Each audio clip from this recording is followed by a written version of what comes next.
Hey guys, so just got back from a pre-screening of Neighbors.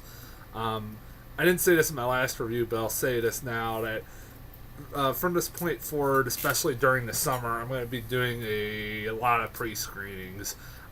Mainly that's because with me having two jobs, this is the most convenient time for me to go to the movie theaters. Because I work very late, almost half the time, late in the day, and usually I can with pre-screenings, I usually can get to them pretty easily. But I will be definitely doing them a lot for the summer. Definitely throughout the month of May, every week throughout the month of May, I'll be doing one. Particularly sometimes two. Like next week, I'll be doing two reviews. But yeah, I expect these reviews to kind of pop up Thursday night, early Friday mornings, stuff like that. So let's get into the review for Neighbors. Neighbors is a movie that I got a trailer for this movie a lot of times, a lot over the past few months, and I thought it looked really funny. I do think that I got the trailer maybe a little too much because certain jokes that you saw constantly in those trailers kind of got old after a while, particularly the airbag joke. I mean, everybody knows what I'm talking about with the airbag joke. It's been played a million times on TV. I mean, swear to God, Neighbors and Godzilla are the commercials that are dominating my TV right now. God damn. Which I don't have a problem with, but it's like, God damn, they're trying to shove these movies down our throats. In the airbag scene, my mom particularly thinks that scene is really funny, and I keep saying, I told her, I said, yeah, the first time I saw it, I thought it was really funny, but then after the 500th time I've seen it, it gets pretty old very quickly. But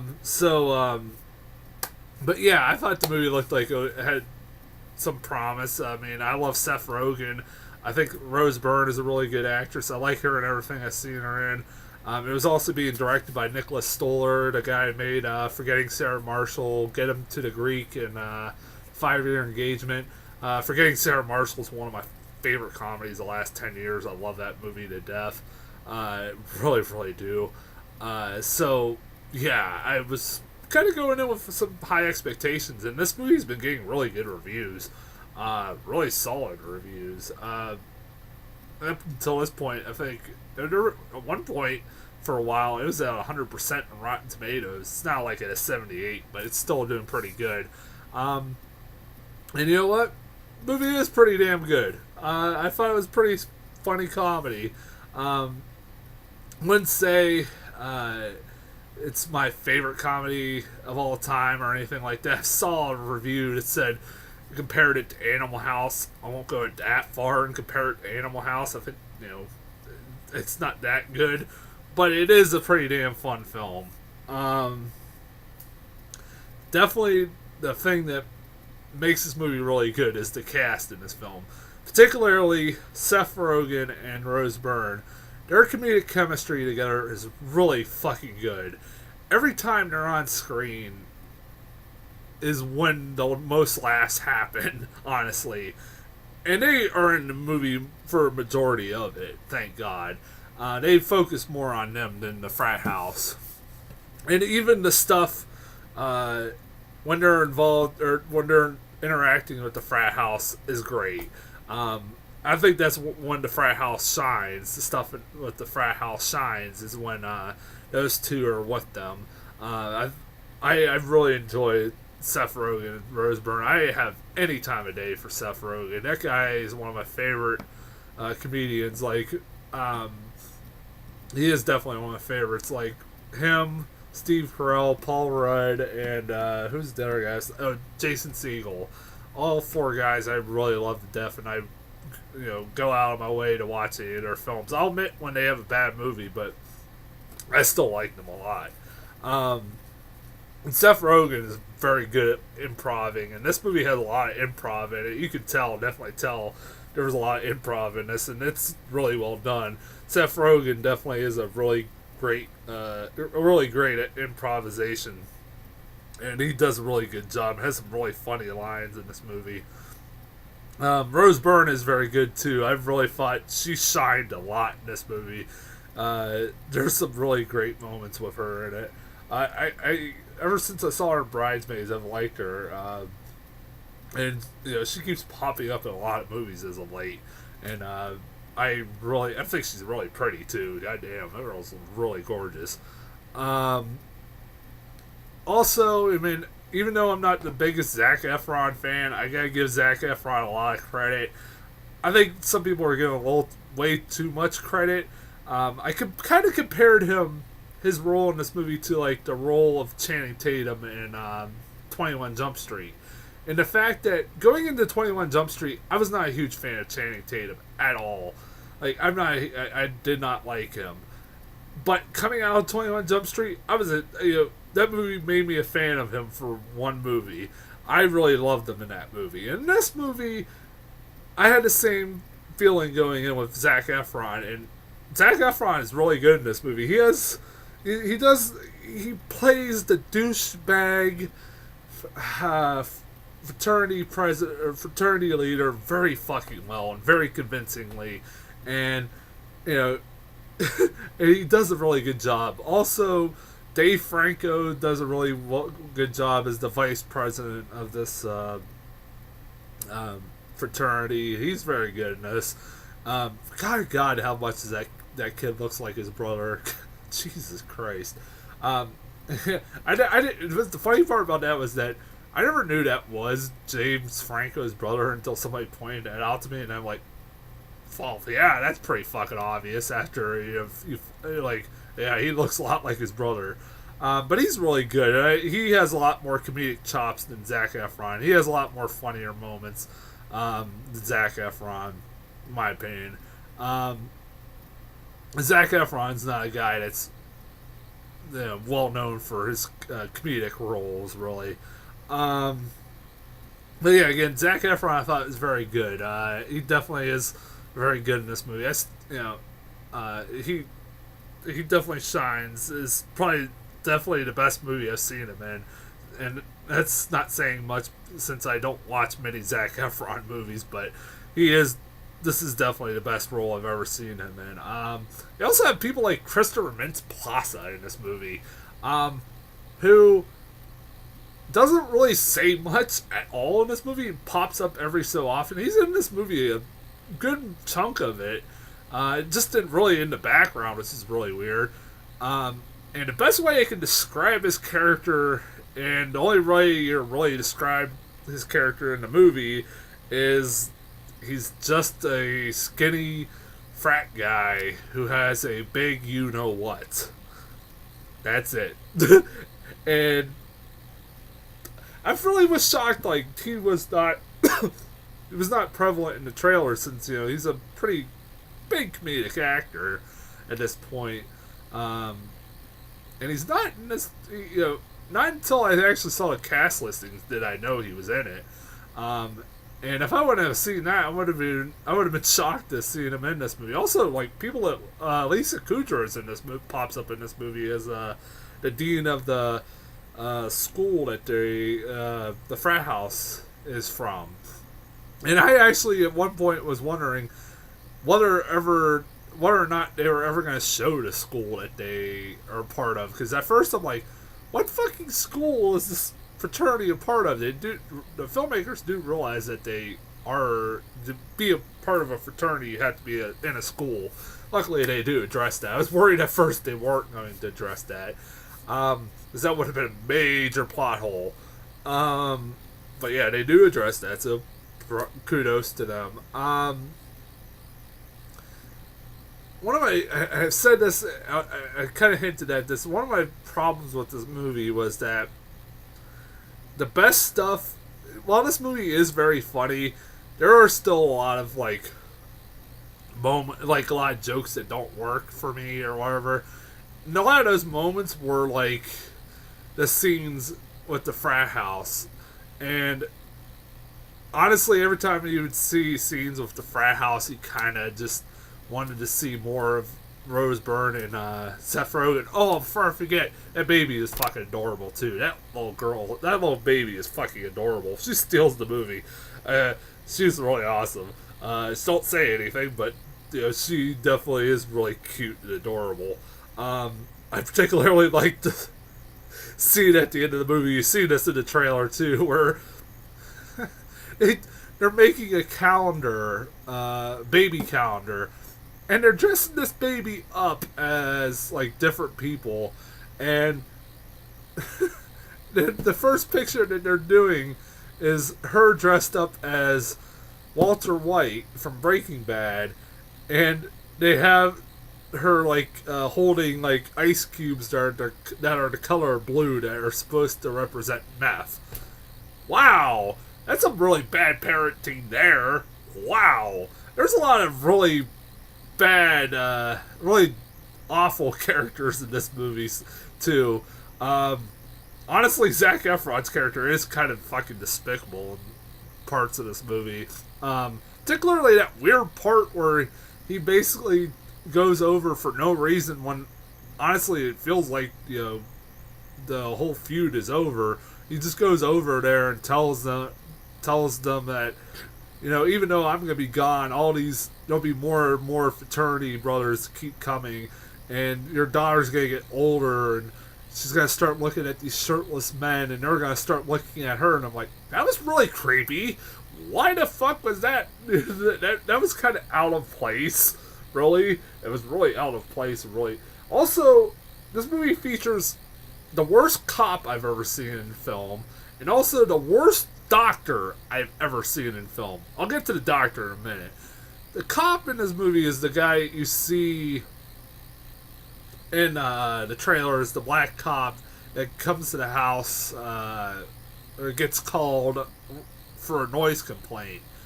And he gets called for a noise complaint, and he figures out that it was Seth Rogen and Rose Byrne that called him, and he tells them, he says, "Don't ever call me again." And Seth Rogen flat out says what I would have said in the same scenario. He said, "But you're the fucking cops." Yeah, right. I mean, and the cop kind of gives them shit for calling him for a noise complaint, which is a pretty solid they had a pretty solid reason to call the cops. I was like, this guy is really horrible at his job. But that's not the worst person in this movie. The doctor in this movie, I gotta talk about this scene. This scene is also, at one point, at points, really funny, but also really disturbing to think about. And really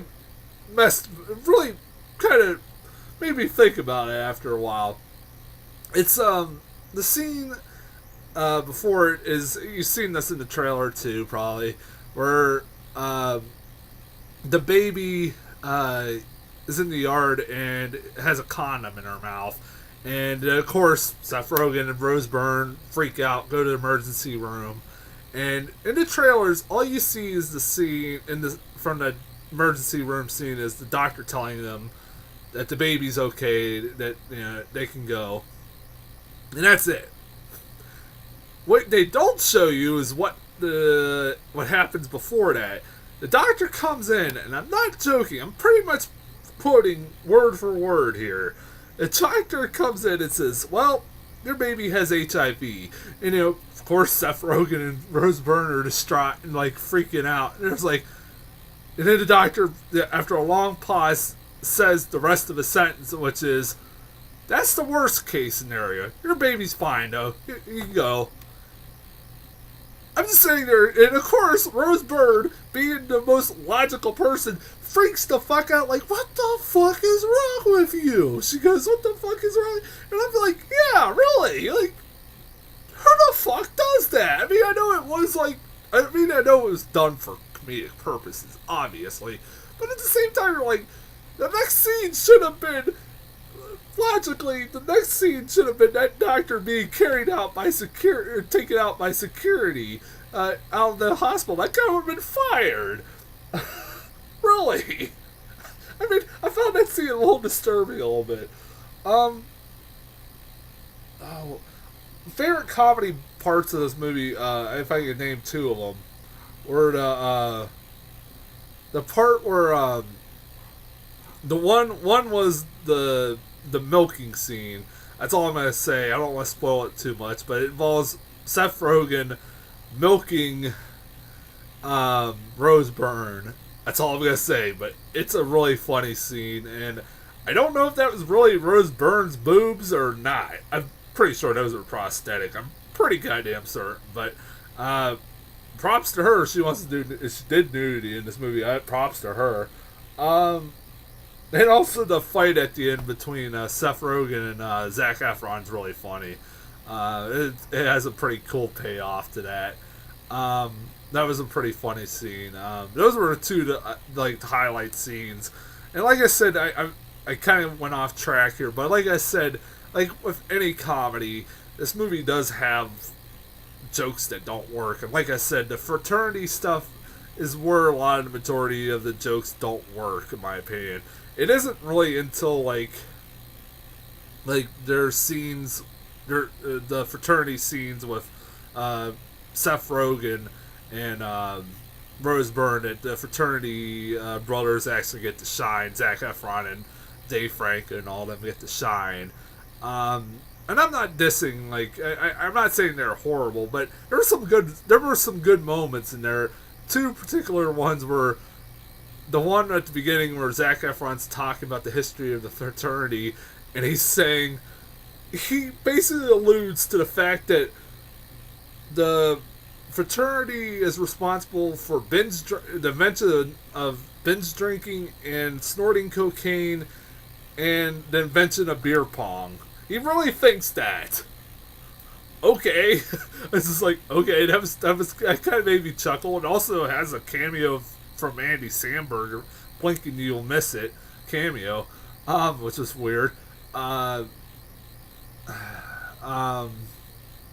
that scene where Dave Franco and Zac Efron are making up after having a fight, and they're rhyming stuff together. There was a couple of good lines, and that was obviously improvised, and Zac Efron does a pretty good job improvising in that scene. I'll give him that.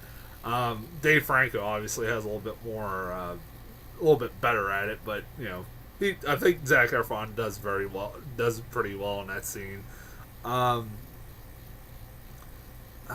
thinking of forgetting something else here, and I know I am, and like the Spider-Man review, I'm gonna get mad because I forgot it.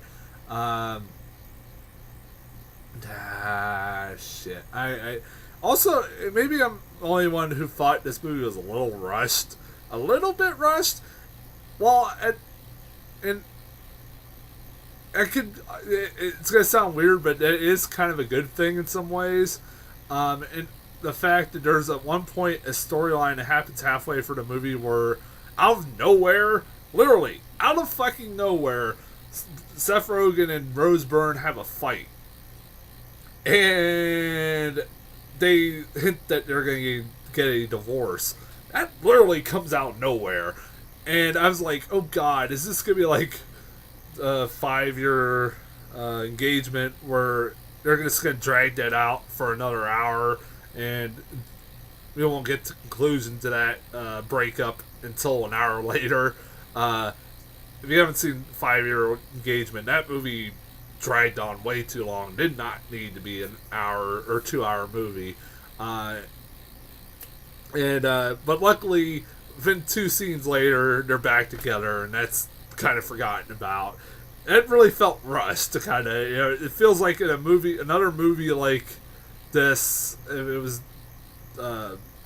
done differently by a different person, it would probably be dragged on for like 20 fucking more minutes. But the movie kind of does feel a little bit rushed. I felt like it did feel a little bit rushed. And this movie is a short sit. It's like an hour and 30 minutes. It goes by really quickly. I can say that. It's definitely one of the advantages. And I wasn't bored one bit by this film. I know I'm forgetting something here, but whatever. I guess we should talk about the trailers. God damn it, left my phone. Give me 1 second, guys.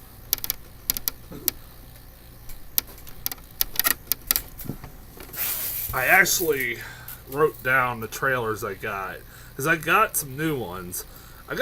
This is a trailer I forgot to talk about last week, and that's the new trailer for Million Ways to Die in the West. I liked the trailer. I thought it was really funny.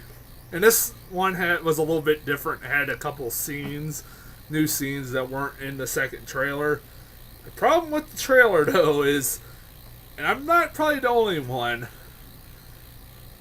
is the fact that this trailer kind of spoils a big cameo that it feels like that was supposed to be like a surprise.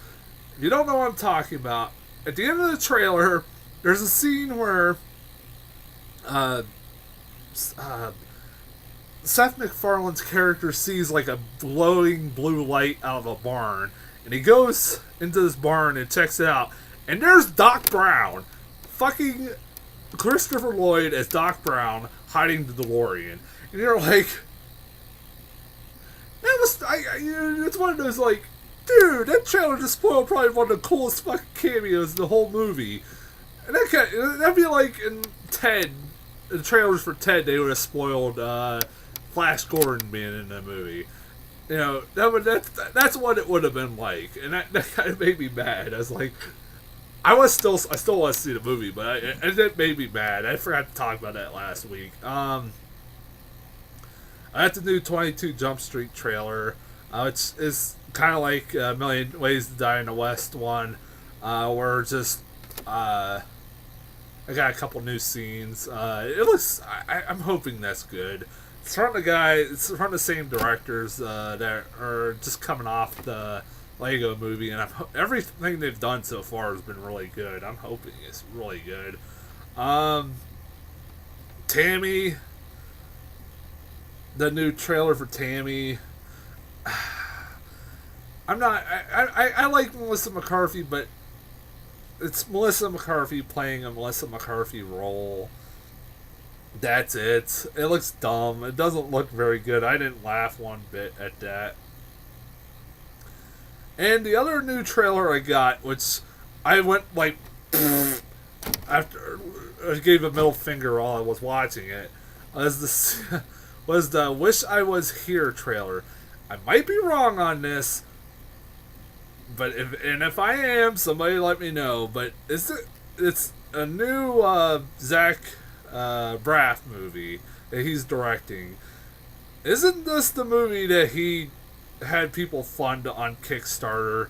That douchebag move where the guy that has a lot of money in Hollywood can't make his own movie. It has to go to the public and ask for funding.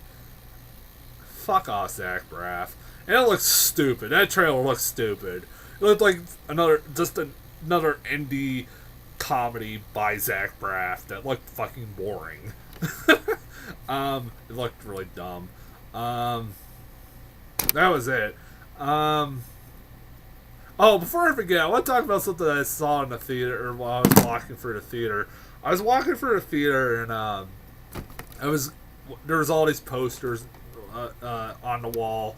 And I was looking at the posters, and one of the posters that was hanging on the wall was this poster for the movie. I haven't seen the trailer for it, but I've heard of it. The Fault of Our Stars. It's that movie about the two kids with cystic fibrosis that fall in love with each other and stuff like that.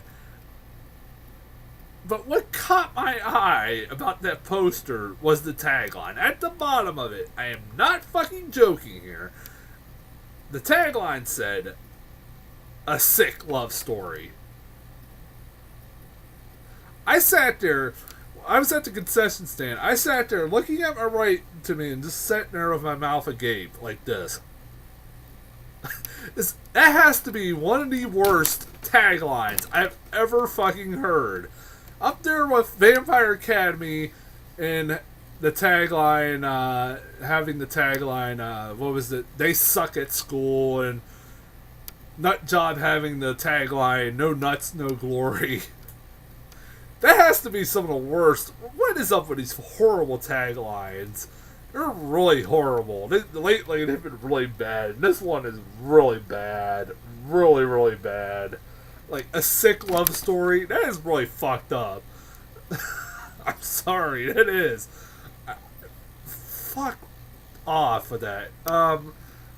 But yeah, go see Neighbors. It was a fun movie. If you like Seth Rogen and all them, you'll love this movie. I'll be back next week with 2 reviews with $1 Million Arm and some small little movie that some people might have heard of. And it's a remake of some other small movie that some people might have heard of called Godzilla? Something like that. Of course, you know which movie I'm looking forward to the most. Yeah. Of course I'm fucking looking forward to Godzilla. Can't wait for next week. Godzilla. Fuck yeah.